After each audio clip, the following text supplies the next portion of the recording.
한 남자가 승용차를 새로 사서 기분 좋게 이걸 몰고 오는데 왠지 무엇인가를 제가 빠뜨렸다는 생각이 듭니다. 뭘까? 내가 지갑을 챙기지 않았나 보니까 지갑이 있고, 또 집 열쇠를 또 내려왔는가 보니까 열쇠도 있고, 휴대폰도 다 있는데 뭘까 하는 생각이 찜찜한 마음으로 집에 들어왔습니다. 그랬더니 어린 딸아이가 아빠를 보더니 하는 소리가, 아빠, 엄마는 어디 있어요? 하고 묻는 겁니다. 자동차 새로 샀다는 그 기분에 자기 아내조차도 떼어놓고 그냥 혼자 달려오고 말았던 것입니다.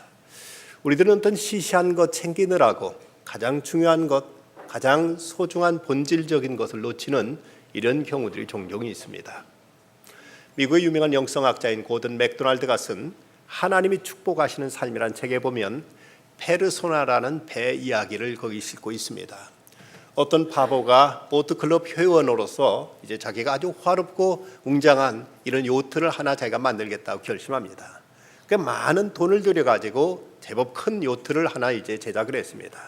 그 요트에는 아주 황금빛 번쩍이는 이런 이제 휘장도 달고, 그리고 그 갑판은 그 유명한 티크 목재로 바닥도 아주 이제 아름답게 꾸몄습니다.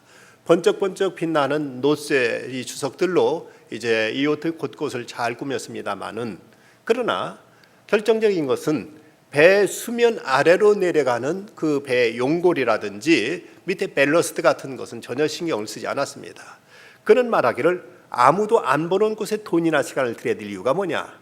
클럽에서 사람들의 대화를 들어보면 칭찬하는 소리는 오직 눈에 보이는 것에 대한 것들 뿐이고 배 밑창에 대해서 감탄한 사람을 내가 본 적이 없다.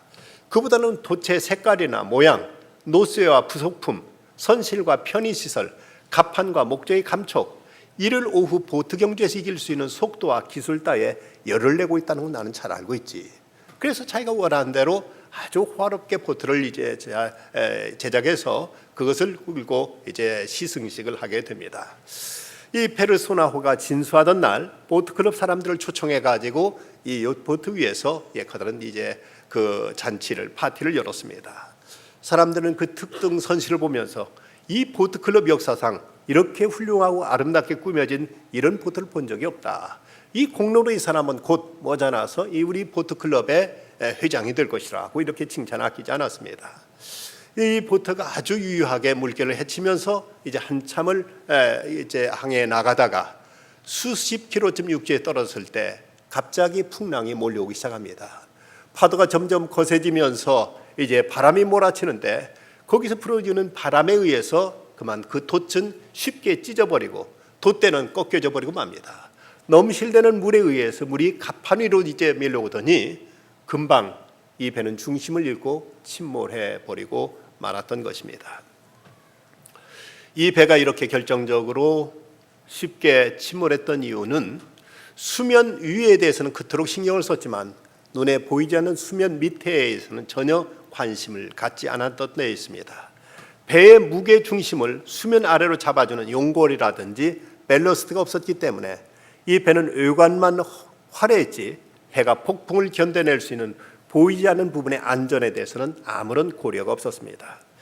이 배의 결정적인 결함은 배의 수면 위의 무게가 수면 밑의 무게보다 더 무거웠다는 데 이 배의 위험성이 이미 내포되고 있었습니다.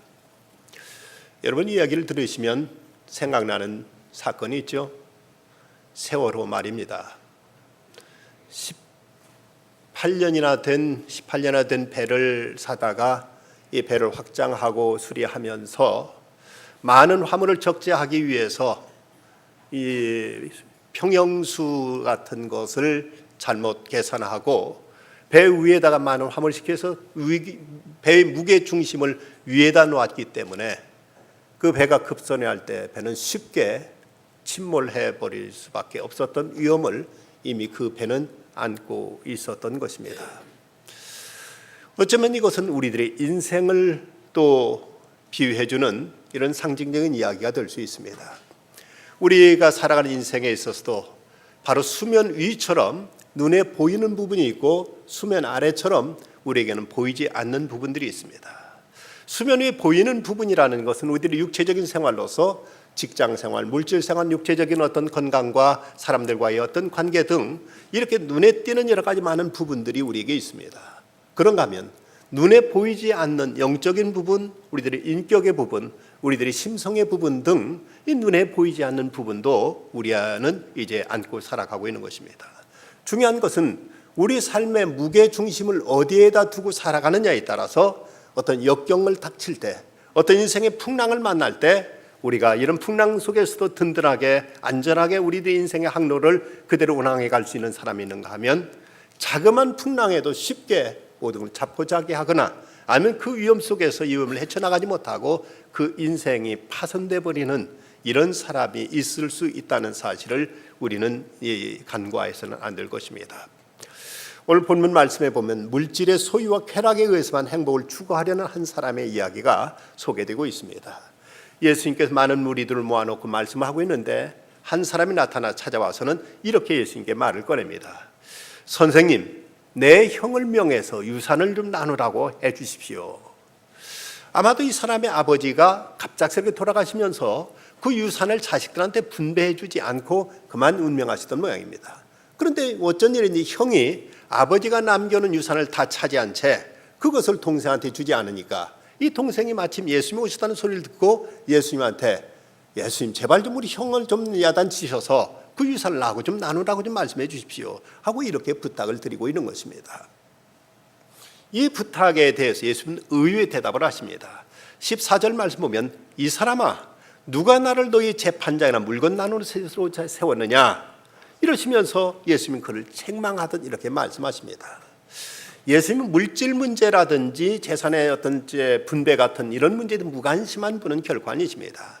그 앞에 있는 6절 말씀 보면 예수님이 하신 말씀 가운데서 이제 그 참새 한 마리가 5 아사리온에 팔리는 것 아니냐. 그런데 참새 5마리가 참새 2마리가 아사리온 하나에 팔리는 것이 아니냐. 그러나 하나님 앞에 그 하나도 잊어버린 바 되지 아니하는도다. 말씀하시면서 예수님은 참새의 시세에 대해서도 그 값에 대해서도 훤히 아실 만큼 이 경제 문제에 대해서 예수님은 이제 탁월한 통찰력을 가지고 계셨습니다. 예수님께서 이 사람에 대해서 이렇게 말씀하시는 것은 물질 문제에 대해서 예수님은 전혀 관심이 없으셨거나 아니면 서로 공정하게 재산을 분배하는 이런 정의의 문제에 대해서 예민하셨던 것도 아니었습니다. 예수님께서 이 젊은이에게 야단치고 계신 것은 그가 지금 예수님께 하고 계신 말씀에 대한 전혀 관심이 없이 오직 자기의 물질적인 경제적인 문제 이 문제 하나만 가지고 와서 예수님의 대화를 끊어버리고 그리고 여기서 분위기를 지금 잘못된 방향으로 이제 그 유도하고 있는 데 대해서 예수님은 그에게 야단을 치신 것입니다. 여러분 한번 생각해 보십시다. 지금 이 순간 이 자리에 예수님이 우리에게 찾아오셨던 말씀을 하신다면 여러분 어떤 말씀을 듣기를 원하시고 또 어떤 말씀을 예수님께 아뢰시겠습니까?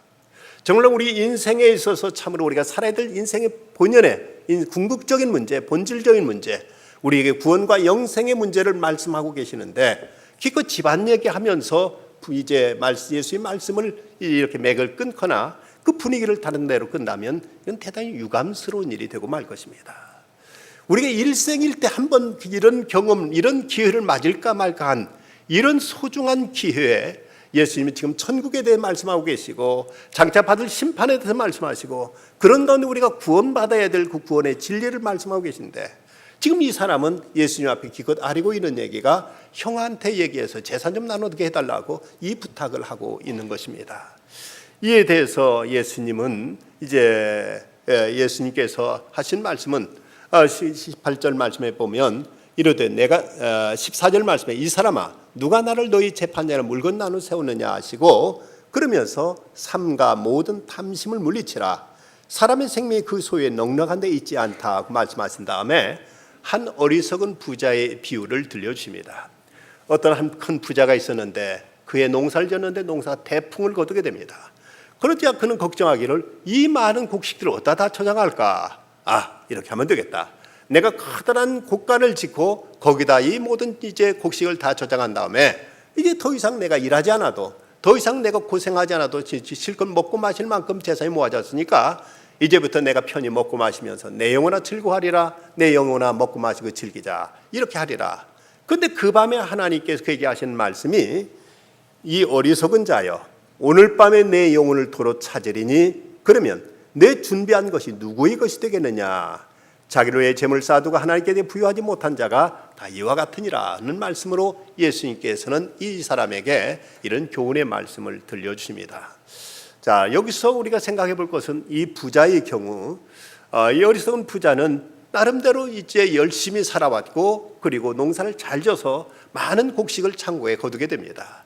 그럼 여기에 곡간이라고 되어 있습니다만은 이 곡간이라는 말을 나타내는 그 헬라어에 보면 이것은 창고라고 번역될 수 있는 말로서 이 사람은 그냥 단순히 농사만 졌던 사람이 아니라 이미도 곡물을 판매하는 곡물상까지 하면서 그동안도 자기 그 양식들, 그 식량들을 많이 저장해 놓고 있다가 풍년이 들어서 더 많은 양식이 생기니까 이것을 이제 크게 창고를 더 짓고 여기다 그것을 저장한 다음에 그 다음에 이제 내가 오래도록 먹고 마시고 즐기며 이렇게 편히 살겠다 하고 이렇게 얘기를 하고 있다는 것입니다.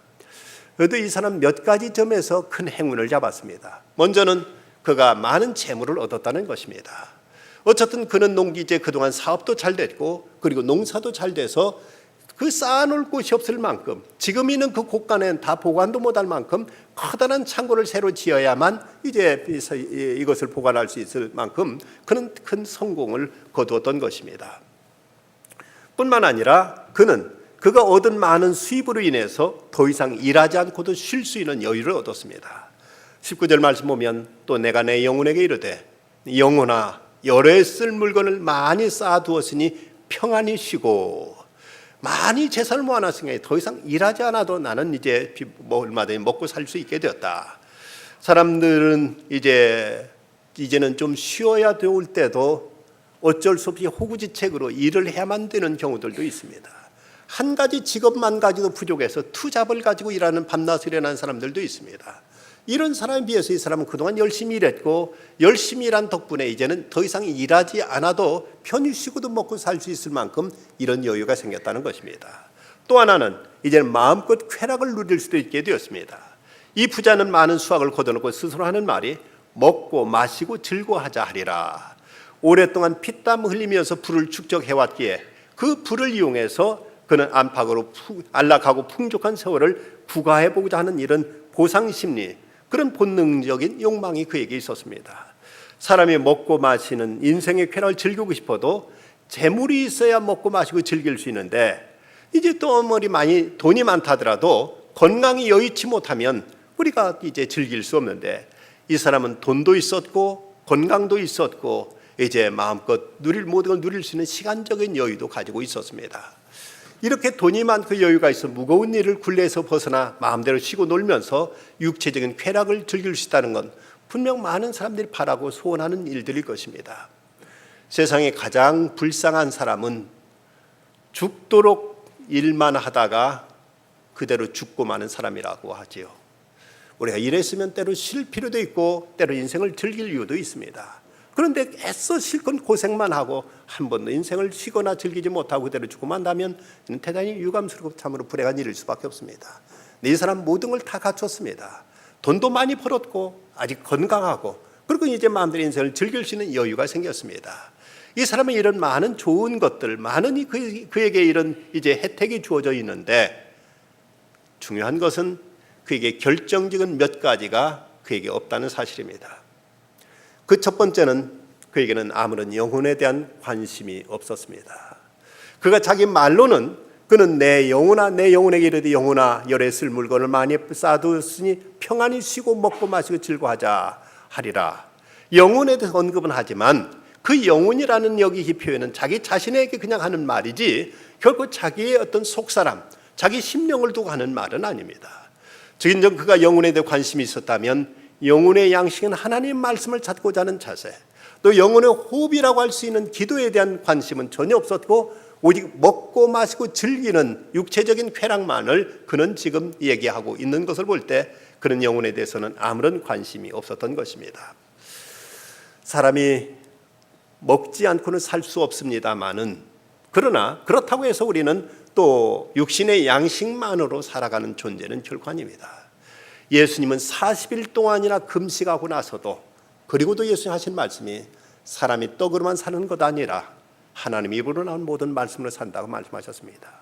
예수님 배부르고 등 따뜻할 때 하신 말씀이 아니라 40일을 굶으셨기에 그야말로 들판에 있는 돌덩어리가 그야말로 빵처럼 보이는 그런 시험을 받는 순간에도 예수님 무엇보다 인간에게는 하나님 말씀이 중요하다는 것을 예수님은 일깨워 주셨습니다. 사람은 아무리 배를 채워도 이것으로 만족할 수 없는 영혼이 있습니다. 아무리 물을 마셔도 이 물로 해결할 수 없는 또 하나의 영적인 갈망이 우리에게 있습니다. 이것이 채워지지 않고는 결코 인간은 인간으로서 참된 행복과 만족을 누릴 수가 없게 되는 것입니다. 벤저민 프랭클린은 이런 말을 합니다. 돈은 결코 인간을 행복하게 만들 수 없고 앞으로도 절대로 그렇게 못할 것이다. 또 돈이 인간에게 행복을 가져올 줄 알지만 아무런 행복의 요소를 가지고 있지 않다. 돈이 많으면 많이 벌면 벌수록 더 큰 돈을 벌려고 한다. 돈은 공허를 메우기보다는 차라리 또 하나의 공허를 낳는다고 이런 말을 했습니다.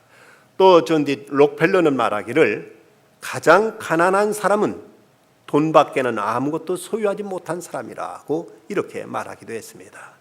영혼에 대한 관심 없이 물질과 쾌락만을 추구하는 삶은 근데 가장 비참하고 가장 메마른 삶을 살게 되고 말 것입니다. 인간은 빵과 말초적인 쾌락만으로 결코 행복할 수 있는 이런 동물은 아닙니다. 우리에게는 영혼이 있기에 그 영혼이 하나님의 은혜와 사랑으로 채워지지 않고는 결코 만족을 알 수 없는 존재입니다. 또 하나 그에게 없었던 것은 그에게는 이웃이 없었습니다. 그 많은 소출을 거둬서 그 곡식을 어디다 쌓아놓아야 될지 모를 만큼 이렇게 그 많은 풍요를 누리고 있었으면 그래서 이 많은 재산을 가지고 함께 나누고 함께 베풀 수 있는 이웃이 있어야 될 터인데 그는 전혀 그에 대한 관심도 없었고 이걸 나눌 이웃도 그에게는 없었던 것입니다. 오직 자기 자신에게 하는 말이 내가 내 영혼에게 이르되 내 영혼아 여러 해 쓸 물건을 많이 쌓아두었으니 평안히 쉬고 먹고 마시고 즐거워하자 하리라고 혼자 독백할 뿐입니다. 아무리 맛있는 음식도 혼자 먹으면 모래알을 씹는 것처럼 그 맛을 모릅니다. 아무리 호화로운 집에 살고 있다 할지라도 아무도 찾아오는 사람 없고 봐주는 사람 없으면 그 집은 감옥과 같이 느껴질 뿐입니다. 아무리 호화롭고 아름다운 옷을 입고 있어도 그 옷을 누군가 보고 함께 기뻐해 주는 사람이 없다면 그 옷은 넝마와 다를 바가 없을 것입니다. 그는 그렇게 많은 곡식을 쌓아놓고도 가난한 이웃을 돕고 나눌 것에 대해서는 아무 관심도 없고 오직 자기 혼자 먹고 마시고 즐길 이 생각에만 몰두하고 있었던 것입니다.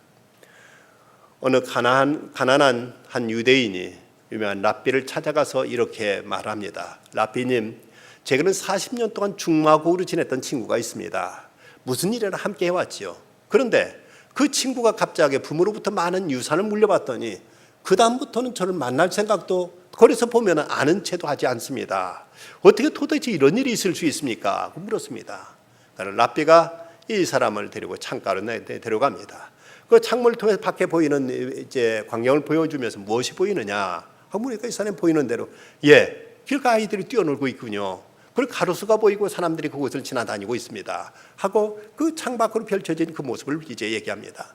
그러니까 그러지. 그럼 이리 와서 이걸 보게 하면서 벽에 걸려있는 거울을 보면서 그 거울 앞에 그를 세워놓고 무엇이 보이느냐고 묻습니다. 아무것도 보이지 않고 제 얼굴밖에 제 모습밖에 보이지 않는데요.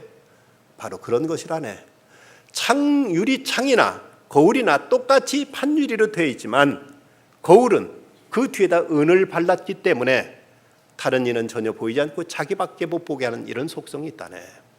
바로 이 재물이라는 것은 자기밖에 모르게 만드는 이런 이제 위험성이 있어서 이제부터는 이웃도 또 이제 하나님도 보이지 않고 오로지 자기 욕망, 자기 쾌락, 자기 만족만 추구하게 만드는 이런 위험성이 있다는 것을 이렇게 일깨워줬던 것입니다.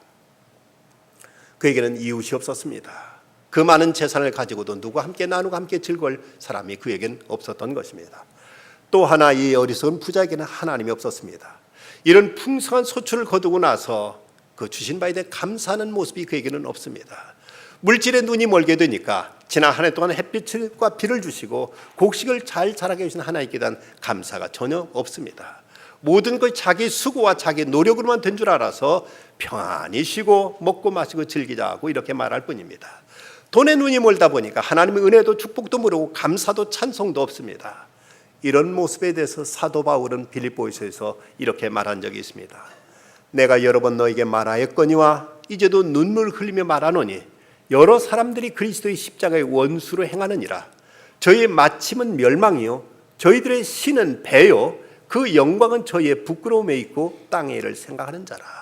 저희들은 자기 배를 채우는 것을 신처럼 하나님처럼 섬길 뿐이라 하고 이렇게 지적하고 있는 모습이 딱 이 어리석은 부자에 해당되는 모습일 것입니다.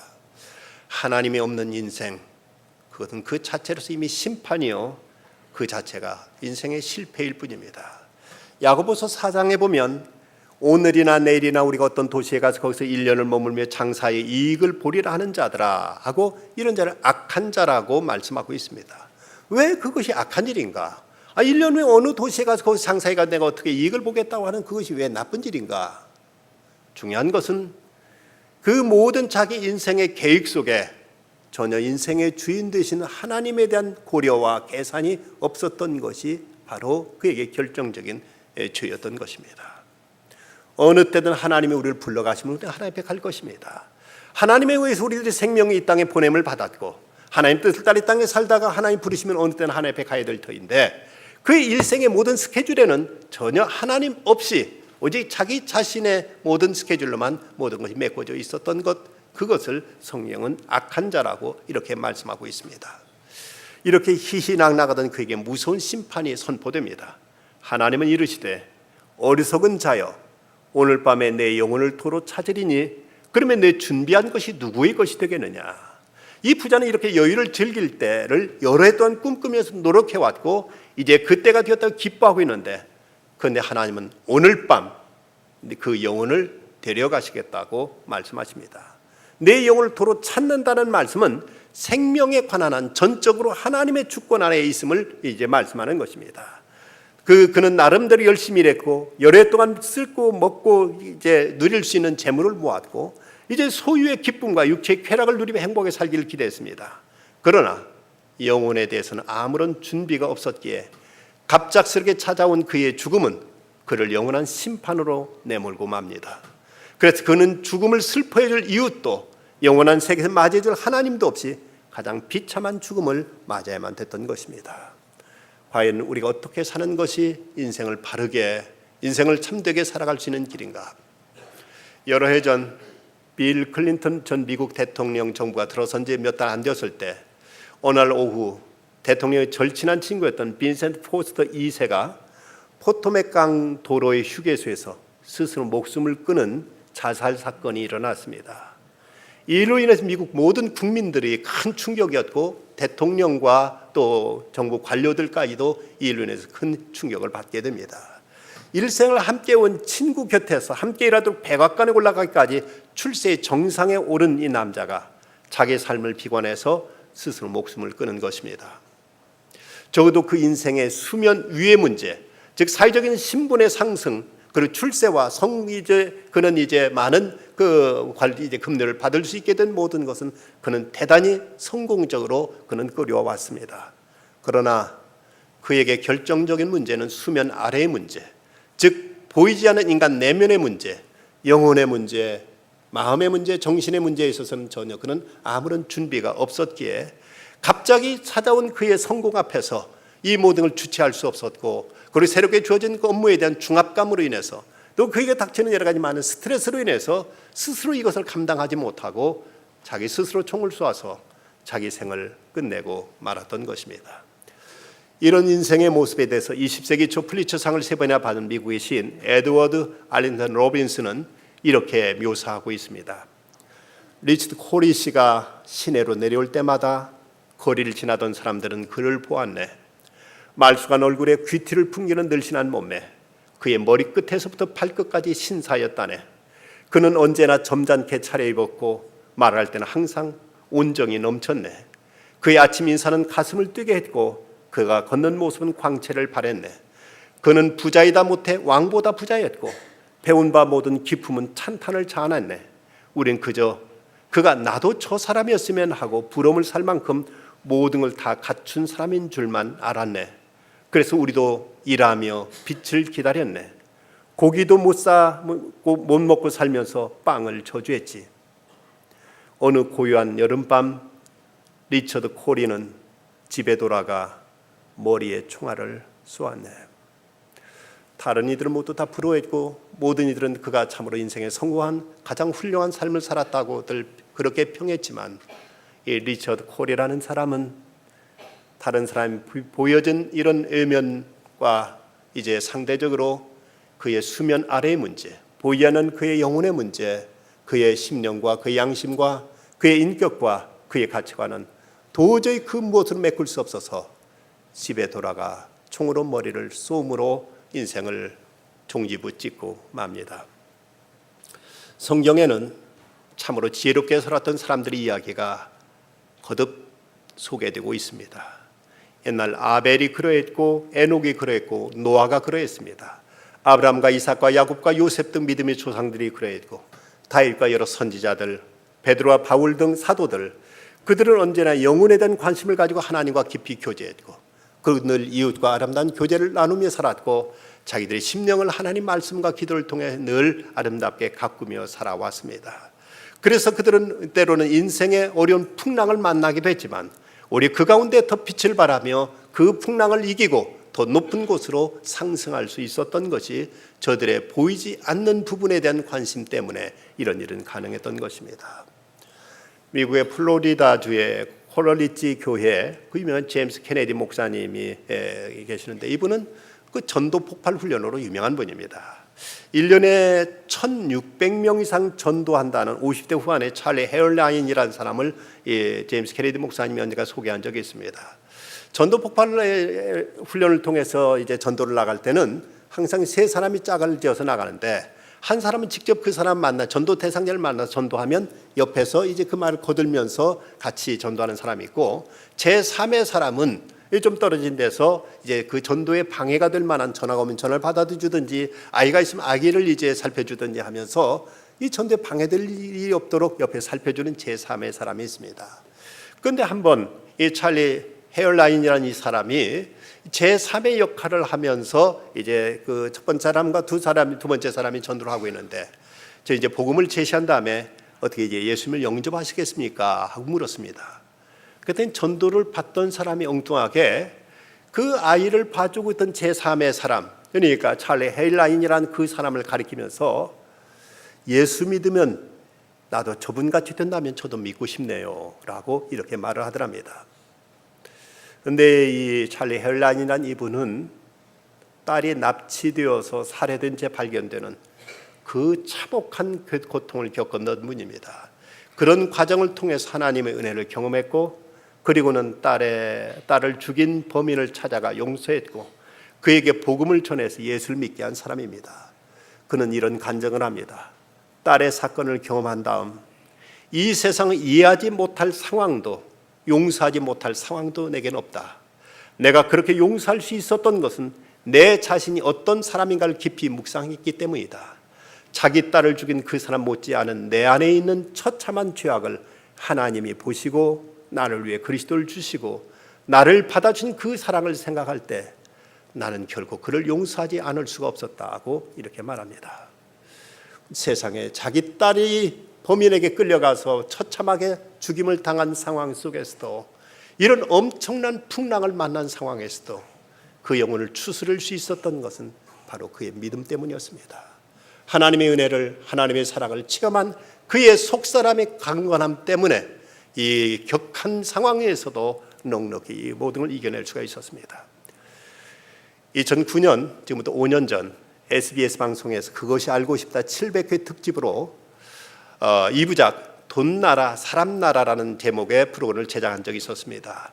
그때 이 프로그램을 위해서 이제 국민들 700여 명에게 744명을 대상으로 설문조사를 한 것이 있었는데 사람들에게 행복의 최고 요인이 뭐냐 하고 물었을 때 이 사람 대다수는 행복의 첫 번째 요소는 돈이라는 이런 대답이 있었습니다. 그러면서 우선 돈은 배반의 장미를 피우게 했는데 얼마나 주면 가족이나 친구와 절연할 수 있느냐는 설문에 대해서 응답자의 50.7% 이상이 10억 원만 주면 가족이나 친구나 애인이나 얼마든지 배신할 수 있다고 대답했습니다. 5억 원에서 10억 원 미만은 7%, 1억 원에서 5억 원 미만은 3.6%, 부모, 형제, 친구, 연인 등 얼마든지 버릴 수 있다고 대답했고, 그뿐만 아니라 1,000만 원 미만에도 양심을 속이겠다는 사람이 4.3%나 됐습니다. 과연 그렇게 돈이 소중한 것인가? 내 가족도, 내 부모도, 내 아내도, 내 자식도 다 버릴 수 있을 만큼 이렇게 과연 돈이라는 것이 우리에게 소중한 것인가? 1995년 1월 17일 일본 고베 대지진이 일어납니다. 진도 7.2의 지진으로 6,370명이 죽었고 건물이 10만 채가 파괴되었습니다. 일본의 자존심이던 한신코가 고속도로가 붕괴되었고 그때 총 피해 규모는 1,400조 원에 이르렀습니다. 각 방송사는 생방송으로 그 처절한 현장을 중계하십니다. 그런데 그때 방송 가운데 망연자실에 있던 70이 넘은 한 노인과 인터뷰한 것이 보도된 적이 있습니다. 그 노인은 어릴 때부터 평생 빌딩을 하나 세우는 것, 이것이 그의 소원이었고 그래서 지금까지 먹을 것, 입을 것 등 모든 걸 다 전략하면서 그러면서 빌딩을 세우는 일에 자기 모든 걸 다 쏟았습니다. 그래서 바로 지진이 일어난 하루 전날 12층짜리 빌딩을 하나 세웁니다. 그리고는 주변에 많은 사람 불러다가 파티까지도 열었습니다. 60년간 수고해서 이제 그렇게 나름대로 대단한 빌딩을 하나 세우고 나서 나는 인생에 성공했다. 나는 이제 이만한 빌딩을 소유하겠다고 아주 흡족해 했습니다.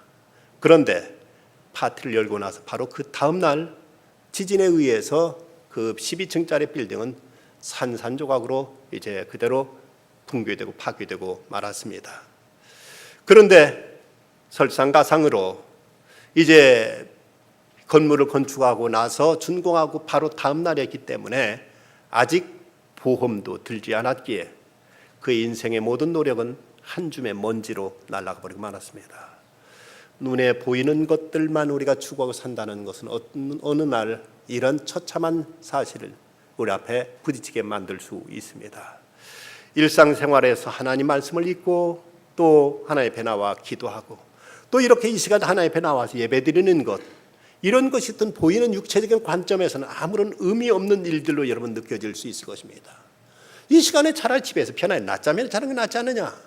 이 시간에 이럴 바에는 차라리 직장에 나가서 일이라도 하면은 뭔가 이제 수입이라도 더 올라갈 것이 아니냐 하는 이런 생각들로 인해서 어떤 사람들은 교회에 나와야 될 줄 알면에도 불구하고 눈에 보이는 것들을 추구하면서 눈에 보이지 않는 것의 문제에 대해서는 간과해버리는 이런 모습들을 많이 봅니다. 그렇지만 오늘 출세와 육체의 건강과 물질의 부의 축적만이 최고의 가치를 생각하며 살아갈 때 이것이 인생의 풍랑 앞에서 과연 우리를 어떻게 지켜줄 것인가? 이들은 잔잔한 순풍 가운데 운항할 때는 그것이 성공이요 그것이 인생의 지혜라고 생각할 것입니다. 그렇지만 인생의 항로에는 반드시 풍랑이 찾아오기 마련입니다. 질병, 파산, 실패, 배신, 죽음, 이런 폭풍 중에선 보이지 않는 영혼에 대한 준비가 없다면 그 삶은 어떻게 되겠는가? 배를 만들 때 수면 아래에 있는 부분을 중요하게 여기고 여기를 이제 제대로 만들지 않으면은 이제 그 위에다 수면 위에 있는 부분을 아무리 화롭게 아무리 그곳에 많은 것을 적재할 수 있도록 만들었들 풍랑 앞에 오히려 이것은 더 큰 위험으로 인생을 파손시키고 만다는 사실입니다. 슈바이처는 신학, 철학, 음악, 의학 등 4개의 박사 학위를 지닌 사람입니다. 그는 람바넨에 가서 백인들이 흑인들에게 저지른 죄를 속죄하기 위해서 그들을 위로하고 병든 자를 치료해주며 문동이를 싸매주다가 1952년 노벨 평화상을 받았습니다. 그리고 그 상금을 가지고 아프리카에 병원을 짓고 치료할 약들을 쓰는데 그 모든 상금을 다 거기에 쏟았습니다. 그런데 바로 그 무렵 노벨 문학상을 받은 알베르 까뮈는 그때 노벨 문학상을 통해서 탄 돈으로 파리시 교회에다가 고급 별장을 짓고 그리고는 고급 승용차를 몰고 그곳에 달려가다가 그만 교통사고로 목숨을 잃고 말았습니다. 이웃을 돌아보며 하나님의 사랑을 실천하며 살았던 슈바이처는 온 인류가 존경하고 있습니다. 그러나 알베르 까뮈, 그는 비록 문학을 통해서는 세계적인 명성을 날렸지만 그의 인생의 뒷모습은 그렇게 처참하고 비극적일 수가 없었습니다. 영혼을 돌아보면서 영혼을 챙기는 사람과 영혼 없이 살아가는 사람의 결말이 이렇게 다를 수 있습니다. 잠언서 22장은 이렇게 말씀합니다. 많은 재물보다 명예를 택할 것이요 은이나 금보다 은총을 더욱 택할 것이니라. 겸손과 여호와를 경외함의 보상은 재물과 영광과 생명이니라. 늘 우리 영혼이 하나님과 깊이 교제하며 우리들의 심령을 소중히 여기고 이웃을 섬기며 봉사하는 삶이 될 때 이것이 참된 인생의 지혜입니다. 그럴 때 우리는 어떤 풍랑에서 앞에서도 흔들리지 않고 평안을 누리며 영원한 천국을 소유하게 될 것입니다. 기도하십시다. 걸어가신 아버지 하나님, 오늘도 저희들을 불러 아버지 앞에 있게 하심을 감사합니다. 이렇게 저희들이 눈에 띄지 않는 저희들 육신의 일에는 아무 도움이 없는 듯 싶어도 하나님과 교제하며 주 앞에 예배하며 하늘의 은총 속에 살아가는 것이 언제가 제게 닥칠지 몰란 풍랑 앞에서 저희를 견고히 세워줄 수 있는 버팀목이 될 줄 믿습니다. 하나님 인생을 참으로 헛되이 살지 않게 하여 주시고 영원한 천국 앞에 부끄럽지 않게 살아가는 중에 언제 어느 때 주께 저희를 부르신 듯 저희는 하나님 앞에 담대히 설 수 있는 저희들이 다 되게 하여 주시옵소서. 예수님의 이름으로 간절히 기도드리옵나이다. 아멘.